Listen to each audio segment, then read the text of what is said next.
You has made your mistake. Yeah, but And many mistakes before that. Wait, I have not... Many. Actually, I had... Many mistakes before that. So, I still has to erase you. By Grandpa's hammer. What a savings. Go! Get to the chopper! I don't know half of you half as well as I should like, and I like less than half of you half as well as you deserve. You are without doubt the worst pirate I've ever heard of. But you have heard of me. Spartans! Prepare for glory! Look at the size of that boy's head. Shh. I'm not kidding, it's like an orange on a toothpick. Marriage. Marriage is what brings us together today. Hey everybody, welcome back to the intersection of faith, family, and filmmaking. You're listening to Fearless with Mark and Amber. Life is confusing, culture is loud, but God's word is clear. Here you'll find hope, truth, and practical encouragement to stand strong in your faith and lead your family with courage. I'm Amber Archer, and joining me is my husband, author, director, speaker, Mark Archer. Are you threatening me? You can learn more about us and our media ministry by visiting fearlessfeatures.org. It's also a great place to make that one-time or monthly donation if you are passionate about reaching the lost for Christ through media. Visit fearlessfeatures.org to share your support today. Step aside, please. We have white privilege. Unbelievable. Your buttons. I got complimented on my buttons. While we were in Colorado? We were trotting. No, in Missouri. Oh, Missouri. That's right. Right? So I am dangerous. me and my buttons are known worldwide. That's a little scary. Just want to point that out. Uh-huh. We'll tell you about that here in a few minutes. Yes, but my buttons are. I don't like you because you're dangerous. They're very popular. Yes, they are. Everyone respects the buttons. I am the great Cornholio. I had to share with when they were mentioned while we were in Missouri, just how when you first got your buttons, yes, and we started using them on the podcast, and we have obviously community around us who listen, and people would roll down their windows while you would be out on a security job to share some of the button language. Joel knows who he is. He would scream at me. Oh, well, yeah, he would scream at me from his van. You're everyone's problem. And I knew. Well, it wasn't Grant too. I think Grant did the same thing. Yeah. You guys, you know who you are, troublemakers. That's right. I am dangerous. So anyway. Yes, my buttons have been popular. I'm glad they're making waves. Yeah.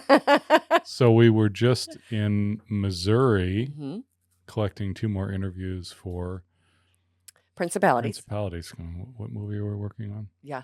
We'll talk about that in a second. First, we have stuff and things to talk about.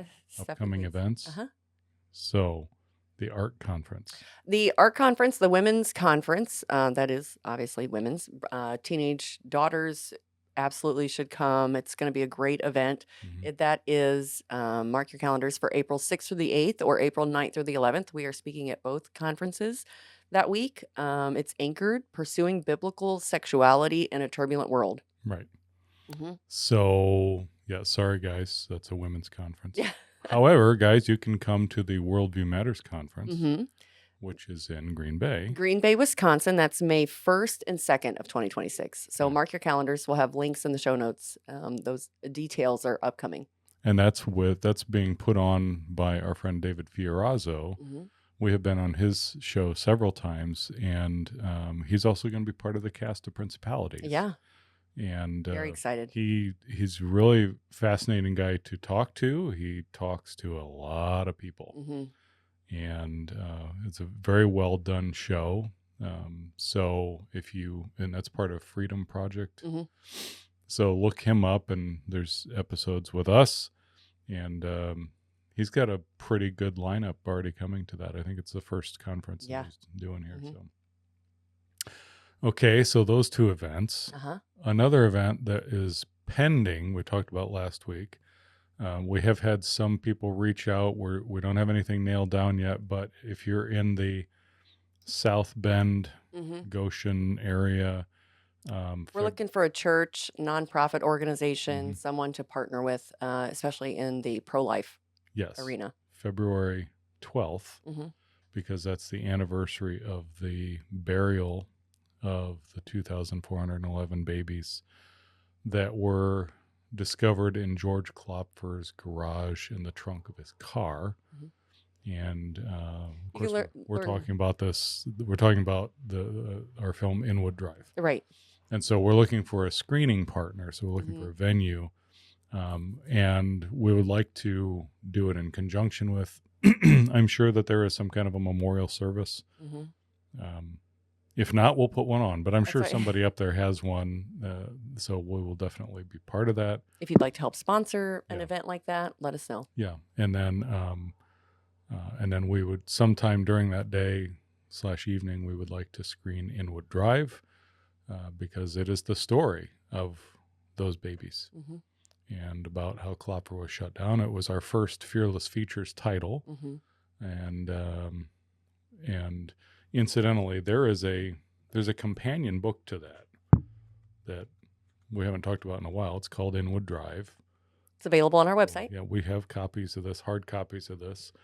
Available if you want to know the rest of the story about how the film got made. And there's a whole treasure trove of intel, basically, that we had handed to us about Klopfer after we had the movie basically done.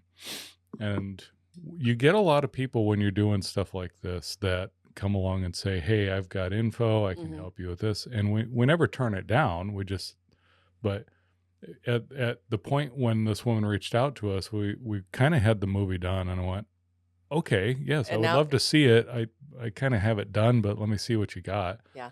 I had no idea what she was going to send us. She had a copy of George Klopfer's high school yearbook. Declassified files. Declassified CIA documents. The way Klopfer got to America, his father, Oscar, was a Nazi scientist. He was a chemical engineer. He held patents for sarin nerve gas, I think. Anyway, he was part of the Nazi death machine. And so Oscar was brought to the U.S. through Operation Paperclip, which was a CIA program. We stole all the Nazi scientists and brought them here and put them to work and installed them in DOD projects and at universities. And Oscar got put to work at, I forget the name of the place, but it was near Detroit, doing organic rubber compounds research for the Army. The Army sponsored him and brought the whole family over. So sorry, I was when you started talking about the rubber, and we were just watching Formula One. Oh no, the Road Atlanta race. And they were talking about the tires and the rubber. Yes. I was like, oh my gosh, here we go again. So side note, if you're not aware, I'm a huge auto racing nut. Specifically, I love IMSA sports car racing, like endurance sports car racing. I've always loved endurance sports car racing. When I was in high school and I didn't have any other expenses to worry about, I raced. I had, my first car was a Honda CRX, and I raced SCCA. So I've always been into sports car racing and IndyCar. And poor Mark, he lives in a house full of girls. Right. And so he's often all alone. So they'll sorry take the for him. Downstairs TV. And they're watching some chick flick, right? Hallmark movies on vomitous repeat. So I just kind of make my way upstairs and put on an endurance race. I'll watch, because endurance races, you're talking, the short races are 6 hours long, right? Well, some are 3. Our poor audience, we're sorry in advance. But a lot of the endurance races, we're talking about 24-hour long races. Yeah. So it'll take me a month or so to get through a race, because I'll watch for an hour and a half, and then I get tired of it. And IndyCar races are shorter and they're a little more exciting. But I happened to catch the last episode, and they were talking installment of Road Atlanta, and they were talking all about the rubber and of the tires and how they. I couldn't even really tell you. All the different compounds that they put. Yes. Because I'm an engineer too. I'm a science nerd.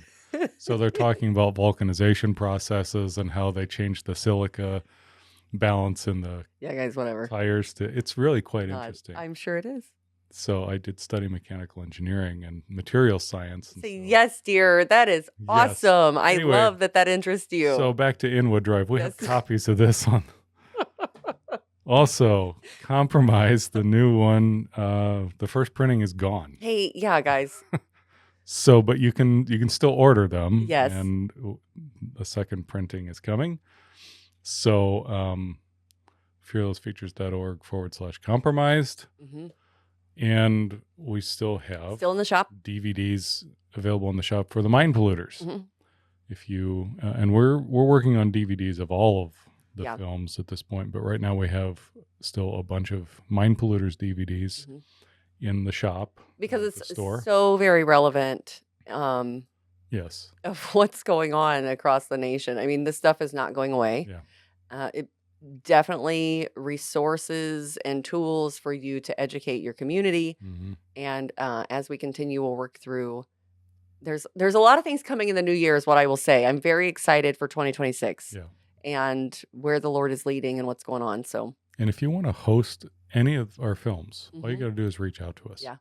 It's really quite simple. It's not a complex thing. We want people to show our films, and there's no charge. they're all available online, Yeah. but we have found over and over again, it is most impactful when you're able to gather a Mhm. community of like-minded believers and stand firm with Yeah. each other If through you're the process. So if you're a pro-life organization, we've got Inwood Drive, really any of them, Dysphoria and Title IX. This is the first time that we'd done in-person screenings of those in a little while. And like we said, Dysphoria, it's 2 hours, 11 minutes long, but people are engaged. They stay. And same thing with Title IX. People stay because it gathers people and gets them engaged in what's happening, because that's Listen, what the films do. after not watching Dysphoria for probably 2 years and going back and seeing it again, and I went, wow, there's information overload almost. I thought, how did we get through this the first time? Yeah. But anyway, it was great. It was great, and people were educated and ready to make a difference in their own community and knew exactly what to start targeting and looking for. Yeah. So that's always encouraging. So speaking of the films, now we have a couple brief stories to tell from Principalities. So we were in Missouri at Child Evangelism Fellowship interviewing two of the vice presidents there. So when we first started working on Principalities, and I had this thread of a story about the Afterschool Satan Clubs that was actually left over. So a lot of this stuff, it's left over from the prior film. So I wanted to incorporate this into Dysphoria, and then I thought about putting it in Title IX. And it just didn't fit. It just doesn't fit. And so I when you start the next one, you kind of go back to the last one and go, Where did I leave off? What didn't make it in? Out? And so the Afterschool Satan Club, of course, makes sense when you're talking about spiritual warfare. So we reached out to... And education. Yeah. And we reached out to the Satanic Temple. We talked about this last week. And we had been in dialogue with them since May or so. And they had agreed to have the national director of the Afterschool Satan Clubs to... Sit down and talk with us. Had agreed to an on-camera interview. And we went out to Colorado, partially for her, but there were Not other entirely. people that we wanted to talk to. And just an hour or so before, we got canceled on. Yeah. And so we said, okay. I mean, like I said, I'm not going to force somebody, and I'm not going to shame them. I'm just going to say, well, it's the opportunity was the extended. opportunity was there. We extended. We were literally there to talk to you, to give you your opportunity to speak, and you said no, and so it is what it is. You declined, and so but the other half of that story is Child Evangelism Fellowship. So the way that this all came about, this is really interesting. Back in the late 90s, early 2000s, I want to say, CEF, Child Evangelism Fellowship, which has been around since the late 30s? 37? Yeah. They describe themselves as the biggest ministry you've never heard of. Right. And Okay. we were shocked. Actually. Okay, and truth be told, Mm-hmm. had it not been for the after-school Satan clubs, we would probably have never have interacted or come across Had no this idea. ministry at all. Had no idea. Child Evangelism Fellowship is a huge international ministry, and they've been around for a long time. And they do the Good News clubs and a lot of clubs specifically for educating children about the gospel. They've been around for a long time, and they went to court to get equal access to schools. Can I just read this? Yeah, read this that. quick article here. Okay, so we actually went and we were able to stay at the international headquarters. It is an amazing campus, an amazing facility in Missouri.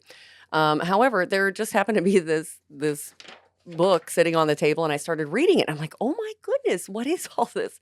So, 2 landmark anniversaries, but one worth celebrating. This is by Mark Shaw. On June 25th, 1962, the Supreme Court ruled school-sponsored prayers unconstitutional. Over the next 60 years, many teachers and coaches made national news for praying or quoting Bible verses on public school campuses. Okay, we are still seeing that happening over and over again, even today. Some were reprimanded and others terminated. For this reason, many people were dumbfounded to learn that biblical teaching is not only permitted in public school, but thousands of children are hearing and responding to the gospel right in their classroom. After the 1962 Supreme Court decision, Child Evangelism Fellowship continued to run thousands of Bible clubs nationwide, but most of them were not held in public schools. This meant kids who wanted to sing, play games, and learn Bible verses had to be dropped off weekly at their local Good News Club, which was usually held in a home, church, or community center. Only Oregon and Pennsylvania allowed release time clubs where children could leave school grounds during instruction time to attend these programs. Wait, which states? Oregon? Oregon and Pennsylvania? Pennsylvania. Okay. Oregon. Well, and the release time clubs, think of this as you see things like LifeWise now where kids are leaving and going and hearing the gospel. Workers had to walk them back and forth from school and the club's location. In the 1990s, Steve and Darlene Fernier hosted a Good News Club every week in Milford, New York. Children were able to take the bus to their club once school was over. But in 1996, the interim superintendent of Milford Community School refused to permit children to ride the bus to the Good News Club, yet he continued to allow Boy Scouts to take school transportation to their activities. So the Ferniers submitted a request to meet at the school, but were also denied. The Ferniers began a court battle that culminated in a landmark U.S. Supreme Court decision on June 11, 2001. The justices ruled in favor of Good News Club and declared any public school that let outside groups use its facilities after hours must also grant Good News Clubs equal access. They could not discriminate based on religious speech. Within 5 years, after school Good News Club enrollment rose from a few hundred kids per year to hundreds of thousands of kids per year. From 2000 to 2011, the number of school-based clubs increased from 536 to 4,029. Wow. So, and this is old data as of today. From 2001 to 2021. So, in 20 years. The total number of after-school Good News Clubs is 67,909. The number of all Good News Clubs, 117,179. Total of kids enrolled in after-schools Good News Clubs, 2,525,486. I mean, it's incredible what they're doing. Yeah. So what we found out so we interviewed Fred Pry and Jeff Nichols.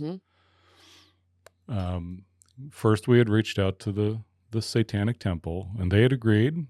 And then I reached out to CEF. And the reason I reached out to CEF is because the director of the Afterschool Satan Clubs has made it very clear in many interviews that she's done online that her whole reason for basically starting these after-school Satan Clubs up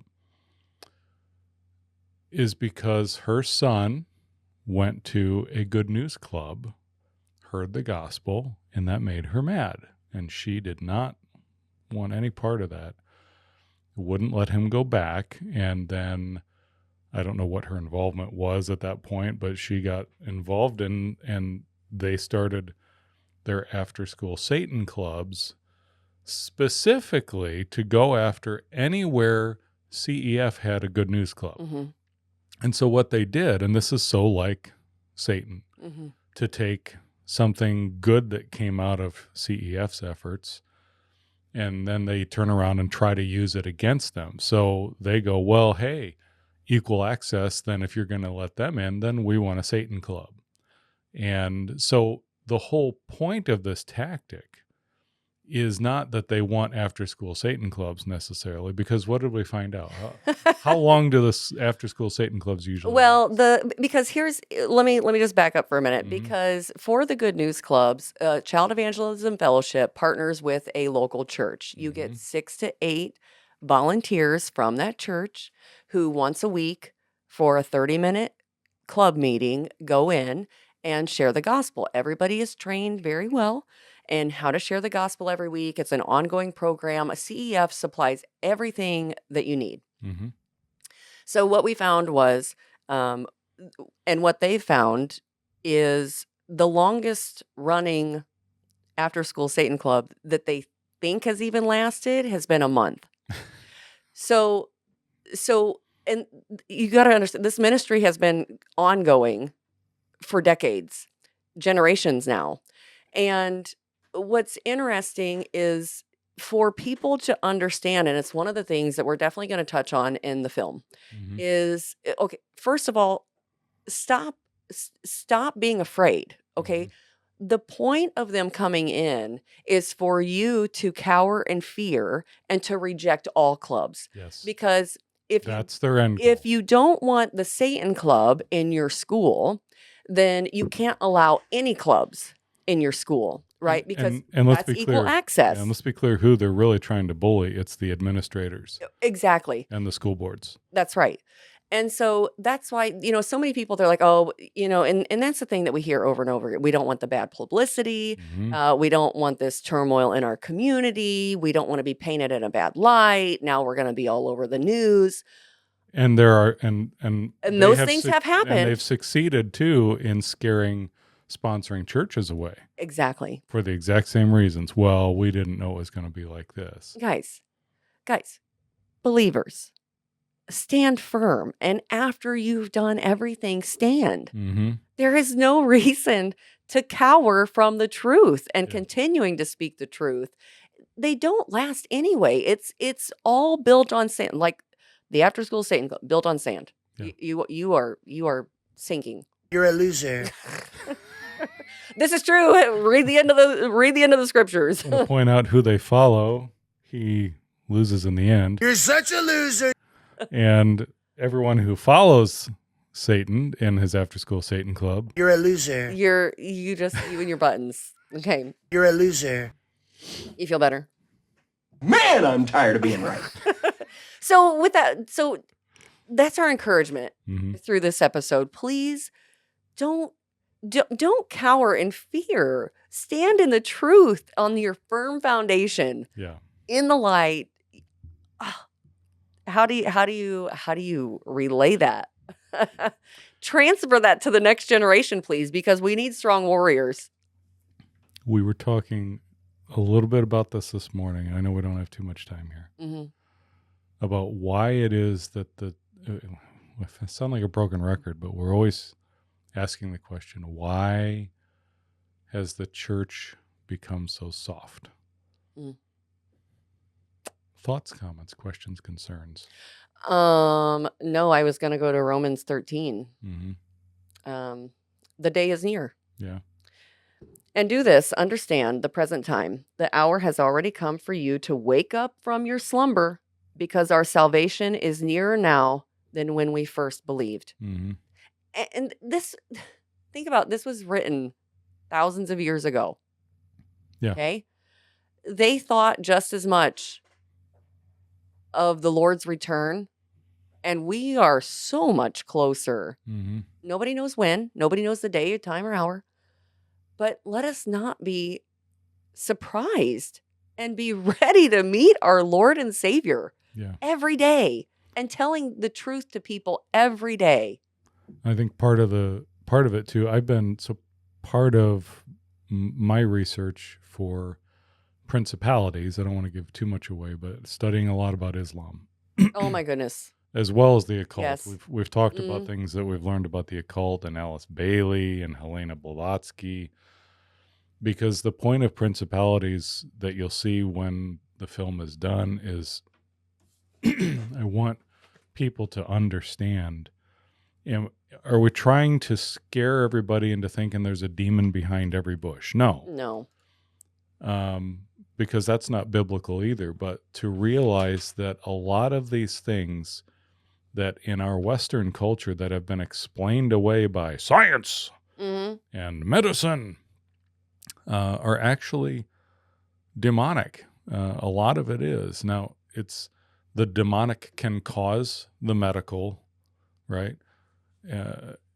But the medical can open you up to the demonic, right? If there are drugs that you can ingest that are basically gateway drugs that open you up to demonic contact and influence. And this is why the Bible says over and over again not to be led astray by these things, be clear-minded and sober. This is why. Because when you're opening yourself up to these influences, that's when the problems really start. And you think about as we were traveling, so I don't know where you're listening from, but Indiana, pot is still illegal, okay? Yeah. Everywhere else, even Ohio right next to us, Michigan, Illinois, it's legal everywhere else around us. And as we're driving, as you get close to the border to Indiana, you start seeing all these signs for, hey, just 20 more miles before you can, go to the weed store, the dispensaries, right? Oh, I kept thinking of the devil's lettuce.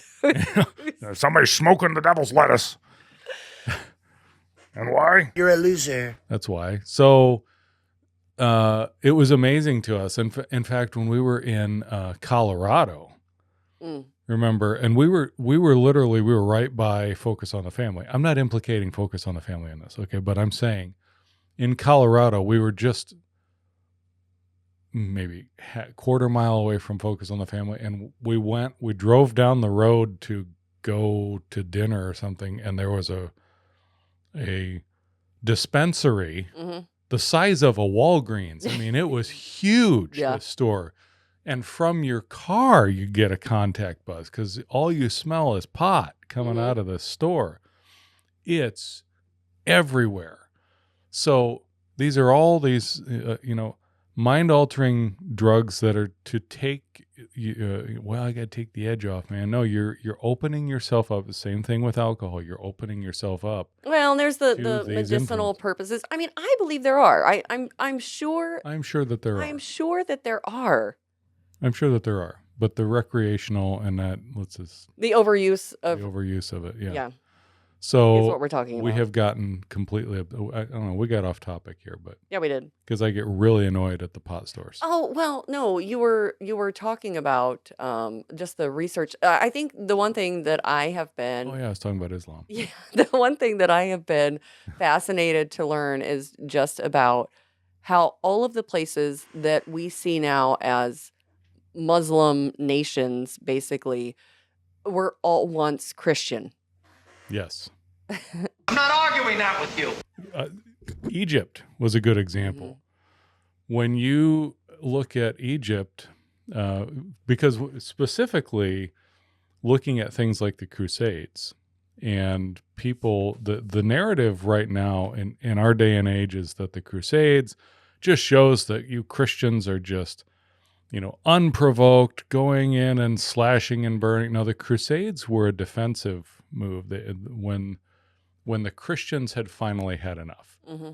It would be akin to right now, and you can totally see this happening. If you haven't been paying attention, what's been happening in Nigeria over the past several years, I think the last count, maybe 70,000 Nigerian Christians have been slaughtered by the Muslims. The The world has been silent about it. Now, some organizations are talking about it. CBN News talks about it a lot. I think Glenn Beck has talked about it. Why are they silent? Because, well, we don't care about the Christians. And they actually blame it on climate change. This is hysterical. But funny, not funny, because people are dying. Yeah. And they are going in and specifically killing Christians, burning down the churches. This is nothing new. This has been happening since the beginning.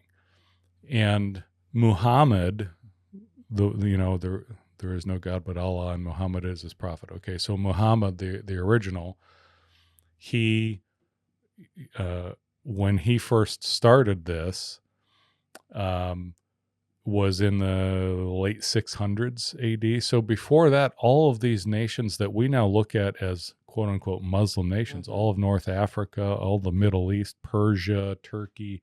Turkey used to be Constantinople.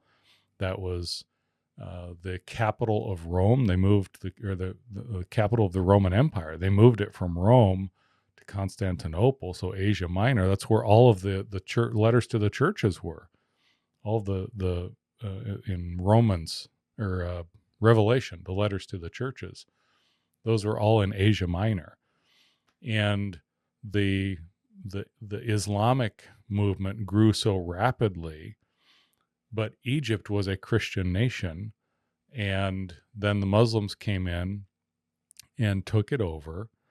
And one of the things that they did to Alexandria, which was a glorious city, the center of learning and Christendom, and the great library of Alexandria, they burned it all. Mm-hmm. They burned everything, and destroying all the records. There was